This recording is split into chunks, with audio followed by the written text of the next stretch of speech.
So sometimes our parents become a reflection of who we choose to not be like. So while they may seem toxic to you on the earth plane, remember this is the choice you made at the soul plane so that you could learn to be who you've become.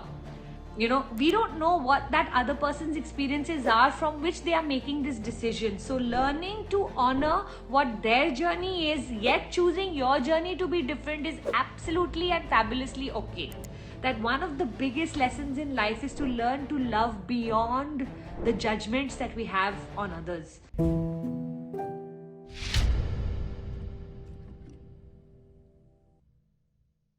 You know what?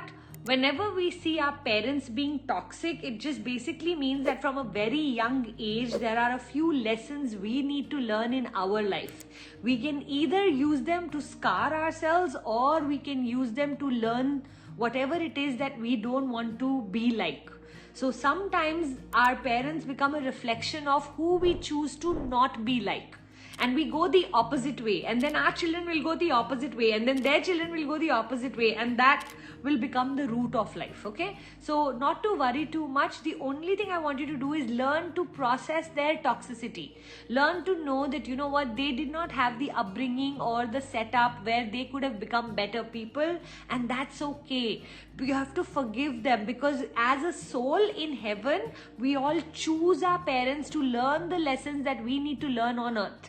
So while they may seem toxic to you on the earth plane, remember this is the choice you made at the soul plane so that you could learn to be who you've become.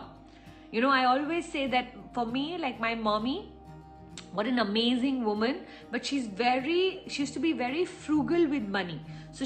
And then I got the same husband also. So frugal husband, frugal mother. So what happened was, I felt like that was the lesson I needed to learn: money. So I really spent a lot of time learning the energy of money, how to invest money, how to maintain money, how much to spend, how much to save, how to not be a conjuice, how to not be an overspender, how to not be, so all of that has been lessons for me, because I was surrounded by people whose value for money was so great that it used to make me feel very uncomfortable. Like that, I want you to make a list of all the toxic things that you feel around you are not serving you. Now, they may be serving them. Maybe mommy came from a very, very rich house, so she felt like too many people were spending too much money and she was being frugal, which was wise to her at that point. We don't know what that other person's experiences are from which they are making this decision. So learning to honor what their journey is, yet choosing your journey to be different, is absolutely and fabulously okay. So I know that my husband has a lot of value for money. So the question he asks himself every time he's buying something is, what do I really need it?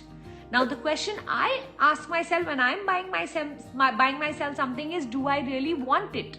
It's two very different questions, because need is one level of life, want is another level of life. So you can see that there itself there's so much discrepancy, right? And yet Puneet and I have managed to make a beautiful relationship out of our 23 years of being together, for the simple reason that I've learned to respect his viewpoint on how he purchases things, while he's learned to respect mine.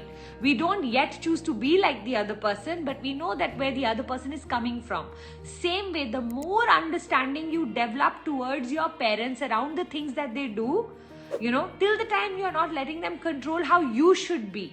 Now, over the years, you want to become strong enough to be able to go, you know what, I'm okay with you choosing your life to be this way, but I choose to have a different life. And if you don't understand it, we can choose to agree to disagree. But I don't want to become like you. I don't want to live the life you're living. So you're not my role models. Whether you say it to them or you keep it in your head as an idea, it's fine. But to learn to respect the fact that that's what they choose to do is also a huge part of the journey, because I feel like a lot of times one of the things we as society have started to believe to do is that we need to make people like ourselves. So whatever we feel we are doing right, we want the other person to follow the same. Bye bye. They have their own brains, their own personalities, their own value system. So I think that's something that you will need to process. Of course, it's not easy, my sweetheart, and especially parents, where we want to look up and learn from them. When we get a set of parents that are not emulatable, if there's a word like that, then it can be disappointing. But to me, I believe that one of the biggest lessons in life is to learn to love beyond the judgments that we have on others. And if you can grow your heart to be able to love them someday for who they are, I can tell you that will be one of your most evolutionary processes, because it's so easy to judge who's perfect. Nobody is perfect, right? So it's so easy to judge. It's so easy to say this is what they are doing wrong or this is what they're doing wrong. Try being in their position someday and see, why they do what they do. So I think building a heart bigger than your brain is a evolution by itself, is an evolved soul by itself. See if you can start to take yourself there. For me, whenever someone does wrong to me, the first question I ask myself is, firstly, what's the lesson I need to learn for this to stop? Where am I becoming too overconfident about my own righteousness? Especially as a coach, once you become a coach, automatically there's a certain amount of arrogance of spirituality that comes, because you feel like in most cases you know how to process things and thoughts and people, and you have a deeper understanding of psychology itself. And what that does to you is, at some point you start to use it in all relationships, while the truth is you're not giving the other person a chance to be themselves, to explain themselves, and I feel like that's really unfair. So the more evolved you are, the more understanding you need to get.